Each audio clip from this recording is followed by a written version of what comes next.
नमस्कार, मैं हूं संजय शर्मा। आप देख रहे हैं 4PM गुजरात। गुजरात लॉबी कितनी भी कोशिश कर रहे, हालात एक के बाद एक खराब होते जा रहे हैं। समस्या पैदा हो रही है, परेशानी पैदा हो रही है। क्या हो रहा है गुजरात लॉबी का हाल? क्या है देश की राजनीति, काकरोच पार्टी का भविष्य? दैनिक भास्कर के राजनीतिक संपादक केपी मलिक के पास आपको लेकर चलता हूं। बहुत सारी बातें उनसे करनी है मुझे। 4PM न्यूज नेटवर्क में बहुत बहुत स्वागत है केपी मलिक साहब, आपका हार्दिक अभिनंदन। बहुत बहुत धन्यवाद संजय जी, आपका, आपके दर्शकों का, आपकी पूरी टीम का बहुत बहुत धन्यवाद, बहुत आभार। और विशेष आभार उन लोगों का जो हमें कमेंट करते हैं, हमारा हौसला अफजाई करते हैं, उनके लिए विशेष धन्यवाद जी। आज आपने मेरी शर्ट पे, मेरे चश्मे पे कोई कमेंट नहीं किया, वरना आप जरूर कमेंट करते हैं। मैं बच गया आज। नहीं, देखिए, चश्मा तो आज आपका बहुत ज्यादा स्पेशल मुझे नहीं लग रहा है, लेकिन शर्ट जोरदार है आपकी। मुंबई है, आप रोज रोज क्या आपको आपकी शर्ट पर नजर लगाएं फिर आप कहेंगे कि नजर लग रही है। शर्ट तो मुंबई है आपकी, लखनऊ वाली शर्ट तो है नहीं है जी। मुंबई में ही हूँ, और नजर तो आजकल भारतीय जनता पार्टी को लग गई है। ये भारतीय काकरोच पार्टी ने ऐसी नजर मारी है कि अब वो काला टीका लगा लें, काली हांडी टांग लें, नजर खत्म नहीं हो रही।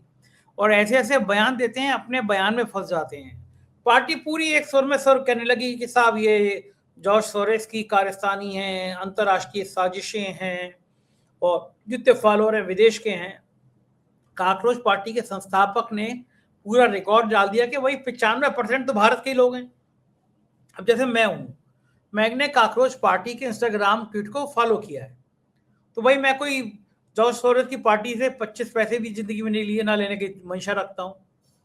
हालांकि जॉर्ज सोरेस की पार्टी से तो भारतीय जनता पार्टी के कुछ मंत्रियों के बच्चों ने भी लिए हैं। जो मोदी सरकार में मिनिस्टर, उनके बच्चों का नाम भी आया जो जॉर्ज सोरेस से फंडिंग है। लेकिन ये ऐसे झूठे आरोप लगा के काकरोच पार्टी पे, और जब डाटा सामने देते हैं, सोनम वांगचुक ने भी कहा कि भाई इस तरह किसी की भावनाओं को, किसी की अभिव्यक्ति की आजादी को रोका नहीं जा सकता।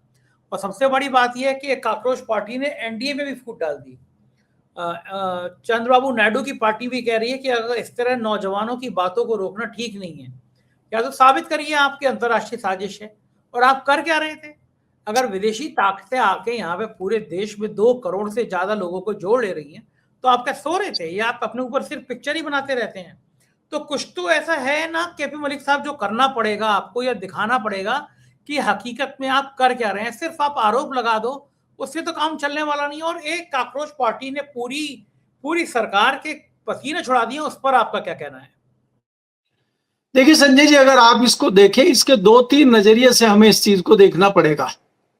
सबसे पहले मैं यहीं से शुरू करता हूं कि चंद्रबाबू नायडू जैसे व्यक्ति को क्यों बोलना पड़ा। वो तो एनडीए के अहम किरदार हैं, और वो भी अगर ऐसा बोल रहे हैं, ऐसी परिस्थितियां बनेंगी कि वो मजबूर हो जाएंगे अलहदा होने के लिए और युवाओं के साथ आने के लिए, क्योंकि युवा तो आंध्र प्रदेश में भी है। युवा तो आंध्र प्रदेश की चंद्रबाबू पार्टी को भी वोट देता है। तो अगर वो उनके साथ रहेंगे तो उनको नुकसान होगा, लिहाजा वो इस तरह के बयान दे रहे हैं, और पार्टियां भी इस तरह के बयान देंगी। इसी से प्रभावित होके राहुल गांधी इस तरह की बात कर रहे हैं कि अगर यही हालात देश में रहे तो 1 साल के अंदर मोदी सरकार गिर जाएगी। राहुल गांधी ने ये बात कोई हवा में नहीं कही है। राहुल गांधी को सारी चीजें मालूम है, चाहे आपकी जो वैश्विक अर्थव्यवस्था है, भारत की अर्थव्यवस्था है, भारत में महंगाई चल रही है, भारत में तेल की दिक्कतें हैं। ये इतनी बड़ी दिक्कतें नहीं है जितनी नौजवानों के रोजगार की दिक्कत है। और एक तो आप रोजगार नहीं दे रहे हैं, दूसरा आप उनके जख्मों पर नमक छिड़कने का काम कर रहे हैं। युवा कहीं ना कहीं बहुत गुस्से में है, और उसको गुस्सा निकालने का एक प्लेटफॉर्म चाहिए था, जिसके माध्यम हमारे चीफ जस्टिस ऑफ इंडिया बन गए, और उन्होंने उनको एक मौका दे दिया, एक आइडिया दे दिया। आज सोशल मीडिया का जमाना है, आज एआई का जमाना है, और ये दोनों चीजें अगर आप इसमें सहयोग देखेंगे तो युवाओं का जो सहयोग कर रहा है, ये हमारी सोशल मीडिया कर रही है और एआई कर रही है। इसमें मैं मानता हूं कि 50% से अधिक योगदान एआई का है, 30% के लगभग योगदान सोशल मीडिया का है, और 20% योगदान देश के और दुनिया के युवाओं का है। जो भारतीय युवा देश से बाहर भी रहते हैं, वो भी इस मुहिम में जुड़े हुए हैं। भारतीय जनता पार्टी इससे बौखलाई हुई है, इसमें कोई दो राय नहीं है।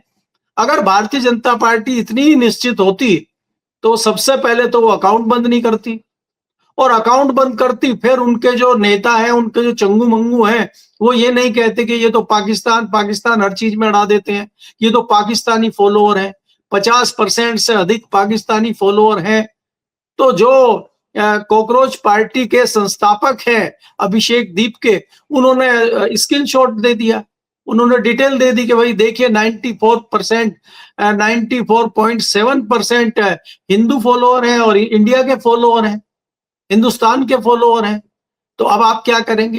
तो ये जो हवा हवाई भारतीय जनता पार्टी के नेताओं की चल रही है, और आज तो किरण रिजिजू उससे भी आगे चले गए कि इसमें सोरेस को भी हाथ है, ये हर जगह सोरेस को भी जोड़ देते हैं। उसके पहले कई दूसरे नेताओं ने भारतीय जनता पार्टी के कहा कि इसमें बाहर से फंडिंग हो रही है, विदेश में, ये तो विदेश से काम चल रहा है, ये तो आम आदमी पार्टी के सपोर्टर है। आप इसको जितना कुछ भी कहें, लेकिन जो मेन मुद्दा है, जो जो जो युवाओं का मामला है, उससे आप मुंह नहीं फेर सकते और आप भटका नहीं सकते युवाओं को। नीट का इतना बड़ा मुद्दा हुआ है, एग्जाम का इतना बड़ा मुद्दा हुआ है, आप उसको कैसे इग्नोर कर सकते हैं? तो मुझे लगता है कि ये चीफ जस्टिस ऑफ इंडिया ने युवाओं को एक बहुत बढ़िया मौका दे दिया है, और ये मामला इतनी जल्दी ठंडा होने वाला नहीं है।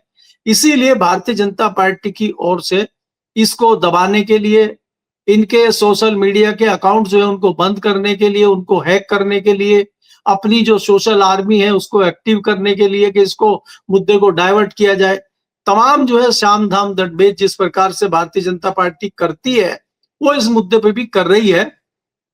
लेकिन मुझे लगता है संजय जी, ये मुद्दा बहुत हॉट है, मुद्दा बहुत गर्म है, मुद्दा बहुत स्पेशल है, इसको आसानी से दबाना इतना आसान नहीं है, मुझे ऐसा लगता है, और ये मामला आगे जाएगा। जी मलिक साहब, मुझे भी लग रहा है कि मामला आगे जाएगा। इसी बीच मोदी जी भी युवाओं की बात कर रहे हैं, 51,000 या कुछ लोगों को, कुछ हजार लोगों को नौकरी दे दी, रोजगार युवाओं को, आके बड़ी बड़ी बातें कर रहे हैं। कितनी बड़ी बेरोजगारी है, क्या हाल है रोजगार का, उसमें ऊंट के मुंह में जीरा, ऐसी नौकरियों को देने की बात कर रहे हैं। लेकिन कारपोरेट भी जगत नौजवानों को निकाल रहा है, उनकी सैलरी आधी कर रहा है, सरकारी नौकरियां निकल नहीं रही हैं, पेपर लीक हो रहे हैं, नीट तक के पेपर लीक हो जा रहे हैं, परीक्षा रद्द हो जा रही हैं। ये परिस्थितियां जो हैं, चाहे वो सीबीएसई का एग्जाम हो, नीट हो, बेरोजगारी हो, यूथ, देश का युवा जो उबल रहा है, क्या सरकार को उस खतरे की आशंका है? सरकार समझ रही है कि ये युवा शक्ति, जिस ओर जवानी चलती है उस ओर देश चलता है, ये किस मोड़ पे जा रही है और ये कहां तक खतरनाक हो सकती है, इसका सरकार को क्या अंदाजा हो पा रहा है या नहीं हो पा रहा मलिक साहब? नहीं नहीं, सरकार इससे बेखबर है, और सरकार को लगता है कि हमें कोई फर्क नहीं पड़ता है इन चीजों का। क्योंकि आपने देखा, चाहे महाराष्ट्र हो, चाहे आपका हरियाणा हो, दिल्ली हो, बिहार हो, आसाम हो, वेस्ट बंगाल हो, हम चुनाव जीतते जा रहे हैं और हमें किसी की नाराजगी का कोई फर्क नहीं पड़ता है, पूरा सिस्टम हमारे हाथ में है। तो इसलिए वो बेखौफ हैं, उनको कोई अंदाजा नहीं है या कोई खौफ इस बात का नहीं है कि युवा हमसे नाराज होकर कोई बहुत बड़ा एक्शन ले सकता है। अगर ऐसा कुछ होता तो नीट पे अभी तक कोई बड़ा डिसीजन हो सकता था, लेकिन सरकार ने कोई डिसीजन नहीं लिया है। तो ये जताता है कि सरकार इस मुद्दे से डर नहीं रही है। नहीं तो अगर आप देखेंगे, चाहे आपकी कॉकरोच पार्टी हो, चाहे युवाओं का दल हो, चाहे विपक्ष हो, चाहे राहुल गांधी हो, तमाम लोग अब इस बात पे आ गए हैं कि भारत के शिक्षा मंत्री धर्मेंद्र प्रधान का इस्तीफा होना चाहिए। और अगर इस्तीफा नहीं हो रहा है तो इसका सीधा सीधा मतलब है कि सरकार और उनके लोग मान के चल रहे हैं कि हमें इस्तीफा देने की कोई जरूरत नहीं है, हमारा कोई नुकसान कहीं होने नहीं जा रहा है। इस गलतफहमी में मुझे लग रहा वो है, लेकिन ये बड़ा मुद्दा है। दूसरा संजय जी, आपने बेरोजगारी की बात की है, लोगों को निकालने की बात की है। आज ही मैंने खबर पढ़ी है कि अमेरिका में भी जो अमेरिकन कंपनियां हैं, कई भारतीयों को निकालना शुरू कर दिया है और अब उनको वहां से डिपोर्ट करने की भी कुछ कुछ खबरें आने लगी हैं। अगर वहां तादाद ज्यादा बढ़ती है बेरोजगारों की, भारतीय बेरोजगारों की, तो उनको फिर डिपोर्ट भी किया जाएगा। अब आप देखिए, अगर आप थोड़ा सा इस विषय में जानते हैं कि जो बच्चे पढ़ाई करके, तैयारी करके विदेशों में सेटल होते हैं, वहां नौकरी करते हैं, वो लोन लेके जाते हैं, वो लोन की भरपाई कर रहे होते हैं, एकाएक अगर उनकी जॉब जाती है और उनको भारत में डिपोर्ट कर दिया जाता है, तो उनके ऊपर जो इतना भारी भरकम एजुकेशन लोन है, वो कैसे वो चुकाएंगे? वो कैसे डिप्रेशन में आ जाएंगे? उसका परिवार क्या करेगा, इस हालात को सोचने और समझने की आवश्यकता है। इसके अलावा आप भारत में भी अगर आप बात करेंगे, भारत में एक पीएसयू है, अभी मैं उसका नाम आपको नहीं बताऊंगा, गवर्नमेंट ऑफ इंडिया की एक बड़े मंत्रालय की पीएसयू है। 2 दिन पहले ही उसमें से 35 लोगों को निकाल दिया है और उनको निकाल के कह दिया है कि देखेंगे बाद में। और अब उनको उनके ऊपर बेरोजगारी की तलवार लटक गई है। जिसको आप सेंट्रल गवर्नमेंट की नौकरी कहते थे, उससे एकाएक आपको बाहर कर दिया है। तो ये हालात देश में और विदेशों में अगर भारतीय युवाओं के लिए बन रहे हैं, तो इसका हश्र आने वाले समय में क्या होगा, इसकी कल्पना आप कर सकते हैं। तो इसलिए आपका ये कहना कि ये मामला कितने आगे तक बढ़ेगा, युवाओं का कितना मामला आगे बढ़ेगा, बेरोजगार युवा क्या करेंगे, कॉकरोच पार्टी कहां तक जाएगी, क्या हालात होंगे, अभी इसमें आपको देखना होगा, क्योंकि परिस्थितियां तो गंभीर दिखाई दे रही हैं। जी बिल्कुल ठीक है ना मलिक साहब। और मैं नौजवानों के अलावा, चूंकि आप समाज के विभिन्न तबकों से बहुत संपर्क करते हैं, आप एक्टिविस्ट के संपर्क में रहते हैं, आप नेताओं के संपर्क में रहते हैं, एक लंबा चौड़ा आपका सामाजिक सर्कल है और समाज के हर वर्ग से आपका संपर्क रहता है। मलिक साहब, मैं ये जानना चाहूंगा, जो मध्यम वर्ग के लोग हैं, मध्यम वर्गीय परिवार हैं, जो एक बहुत बड़ी ताकत रखते हैं, लेकिन उन बेचारों को हमेशा इलायची की तरह इस्तेमाल किया जाता है, बिरयानी में काली मिर्च की तरह इस्तेमाल किया जाता है। जब बिरयानी बन रही होती है तो इलायची डाली जाती है, टेस्ट अच्छा आ जाए, काली मिर्च डाल दी जाती है, लेकिन जब खाने का नंबर आता है तो उसको निकाल दिया जाता है। तो ये जो मध्यम वर्गीय परिवार हैं, इनको मोदी जी ने अपना इलायची और काली मिर्च समझ लिया है कि ये बेचारे जाएंगे कहाँ। और मुझे लग रहा है पिछले कुछ सालों में सबसे ज्यादा कमर किसी की टूटी है तो इस मध्यम वर्ग की टूटी है। हाल देख लीजिए, पेट्रोल डीजल लगातार धीरे धीरे करके, मतलब मौत का इंजेक्शन की सिरिंज भी धीरे धीरे करके लगा रहे हैं। वो 5 रुपए बढ़ गया और लोग कह रहे हैं 20 रुपए तक बढ़ेगा। अगर इकट्ठा बढ़ा देंगे तो क्रांति आ जाएगी, लोग सड़क पे आ जाएंगे। 90 पैसे करके बढ़ाते रहो। नतीजा ये है कि सीधा जेब पे पड़ रहा है, राशन महंगा हो रहा है, तेल महंगा हो रहा है, सब्जी महंगी हो रही है, हर चीज महंगी हो रही है। मध्यम वर्गीय परिवार जो मोदी जी को भगवान विष्णु का अवतार कहते थे, अब उनकी क्या हालत है, क्या लगता है आपको? नहीं, देखिए संजय जी, जिस प्रकार से धीरे धीरे महंगाई बढ़ रही है, तेल के रेट बढ़ रहे हैं, जो सबसे बुनियादी चीज है, ब्रेड पे सीधे 5 रुपए बढ़ गए हैं। इधर पेट्रोल पे 5 रुपए बढ़े, उधर ब्रेड पे 5 रुपए बढ़ गए हैं। दूध पे 2 रुपए बढ़ गए हैं। बाकी सब्जियों पे या किसी भी चीज पे आप देखेंगे, खाने के राशन पे तमाम पैसे बढ़ गए हैं। किसी पे 2 रुपए, किसी पे 5 रुपए, उस तरह से पैसे बढ़ गए हैं। और अभी तक एक दौर हुआ है कि सरकार ने पहले 3 रुपए बढ़ाए, फिर 90 पैसे बढ़ाए, फिर 97 पैसे बढ़ाए, करीबन 5 रुपए सरकार ने बढ़ाए हैं और 5 रुपए इधर बढ़ गए हैं। तो इसका सीधा सीधा मतलब है कि जितना पैसा उधर बढ़ेगा, इतना इधर बढ़ जाएगा और सबसे ज्यादा प्रभावित उसमें मध्यम वर्गीय होगा। भारतीय जनता पार्टी मध्यम वर्गीय को जानती है कि उसको हमें कैसे भरमाना है, कैसे उसको इलेक्शन में अपने साथ लेके आना है। वो भारतीय जनता पार्टी बखूबी जानती है। उसको जातिवाद में तोड़ देना है, उसको धार्मिक एजेंडे पे लेके आ जाना है, उसको क्षेत्रवाद में बांट देना है, उसको जातिवाद में बांट देना है, हिंदू मुस्लिम कर देना है, उसको अपने साथ लेना है। आपको याद होगा कि हिंदू खतरे में है और भारतीय जनता पार्टी की सरकार है और देश मजबूत हाथों में है और हिंदू खतरे में है। तो मध्यम वर्गीय समझ नहीं पा रहा है कि दोनों बातें एक साथ कैसे हैं, कि जब देश मजबूत हाथों में है तो हिंदू खतरे में कैसे है। देश बढ़िया चल रहा है क्योंकि अब्दुल टाइट है, तो हमें अब्दुल को टाइट रखना है, खर्चा चाहे जितना बढ़ जाए। अभी देखिए आप उत्तर प्रदेश में संजय जी इलेक्शन है, लेकिन बड़ी मजेदार चीजें उत्तर प्रदेश में हो रही हैं कि एक तरफ तो दिल्ली है और एक तरफ लखनऊ है। बाबा का सोटा वहां घूम रहा है लखनऊ में और दिल्ली से पैंतरेबाजी चल रही है। दिल्ली से भेजा गया है आपके ऊर्जा मंत्री को, और ऊर्जा मंत्री गुजरात कैडर के आईएएस हैं और वो पहले एमएलसी बन के और वहां मंत्री बन के ऊर्जा मंत्रालय चला रहे हैं। और बाबा जो है बीच बीच में उनको पूछ रहे हैं कि बिजली कब आएगी, तार कहाँ जुड़े हुए हैं। तो हमारा कहना है तार तो उनके गुजरात जुड़े हुए हैं या गुजराती लॉबी से जुड़े हुए हैं, तार तो उनके दिल्ली जुड़े हुए हैं, तो बिजली यूपी में कहां से आएगी। बात यह हो रही है कि आज तमाम जो बाबा के ग्रुप के विधायक हैं वो चिट्ठी इनके खिलाफ लिख रहे हैं, भाई बिजली नहीं आ रही है।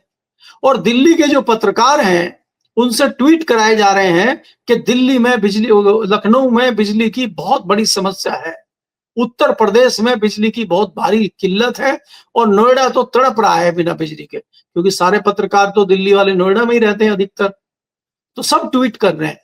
तो जब हमने देखा कि लगातार ये क्रांतिकारी जो बड़े बड़े पत्रकार हैं, चाहे वो रजत शर्मा हो, चाहे तमाम इस लेवल के पत्रकार हो, इनको एकाएक लखनऊ कैसे याद आ गया? अरे दिल्ली में नीट हो रहा है, दिल्ली में तेल का मामला हो रहा है, महंगाई हो रही है, युवा परेशान है, इनका ध्यान एकाएक लखनऊ पहुंच गया, ये क्या है? तो देखिए अभी भी नूरा कुश्ती दिल्ली और लखनऊ की जारी है।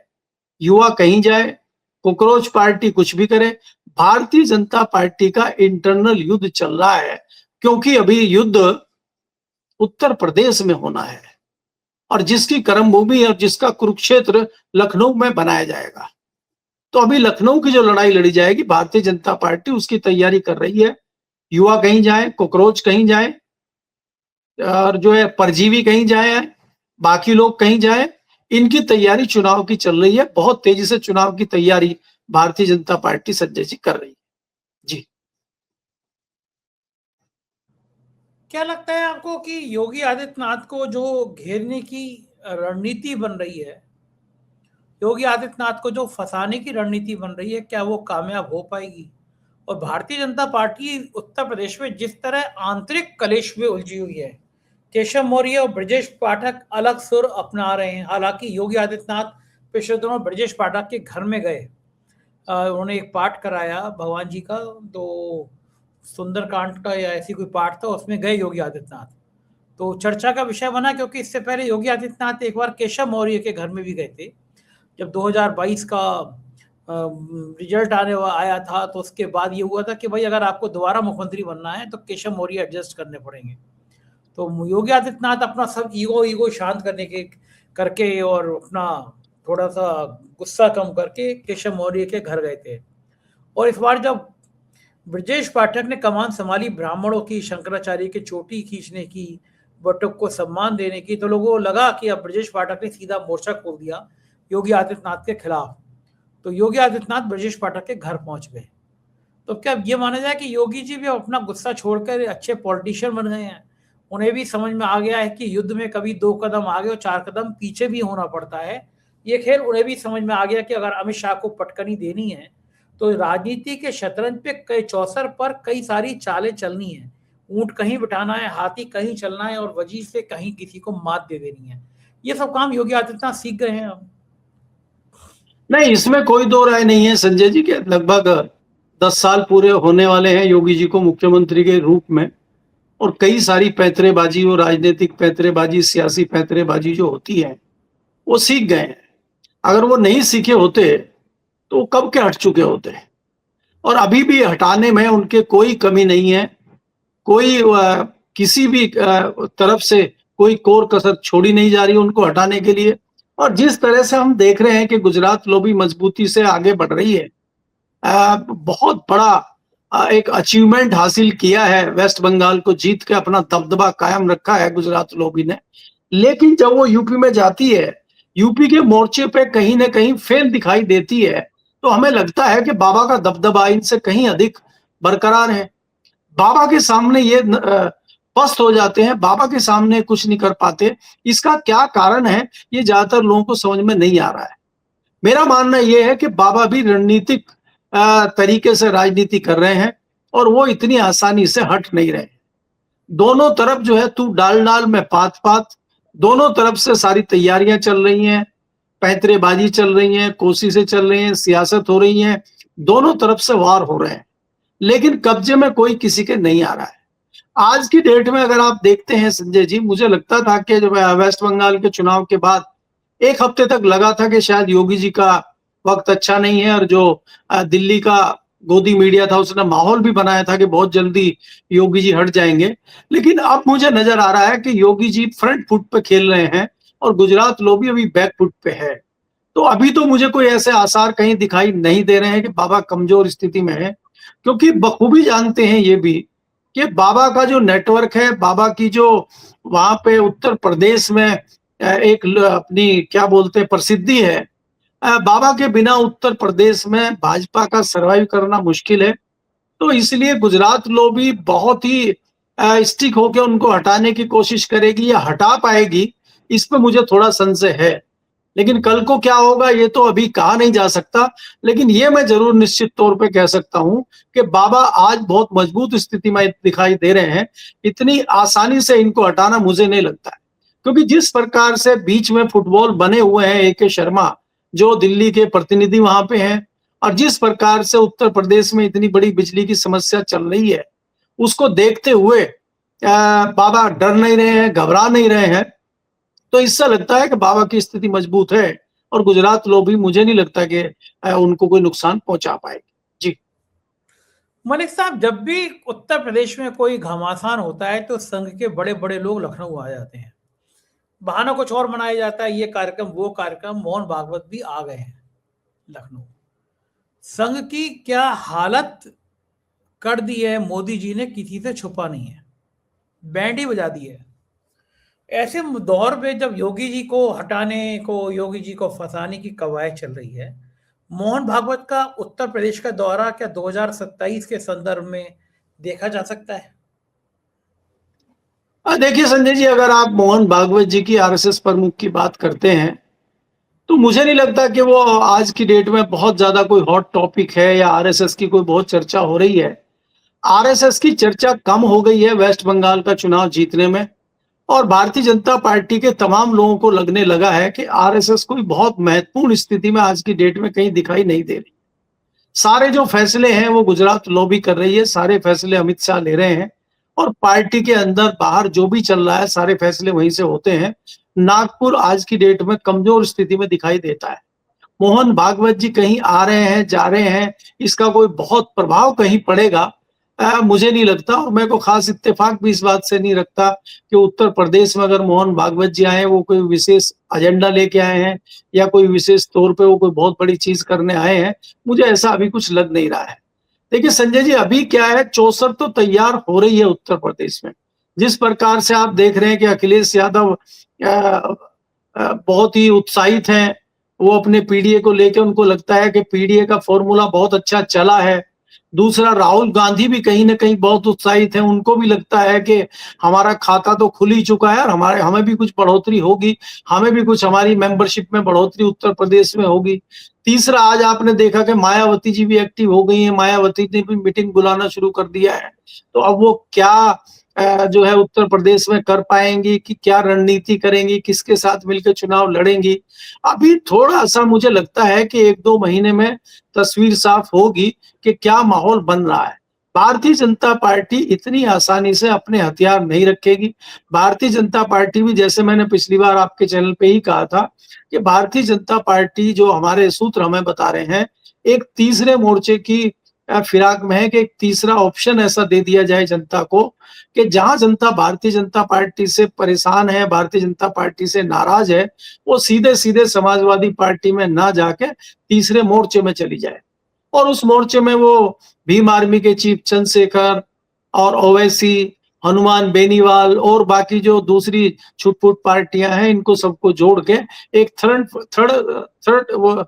फ्रंट बना दें और उसमें लोगों को ऑप्शन के रूप में दे दें।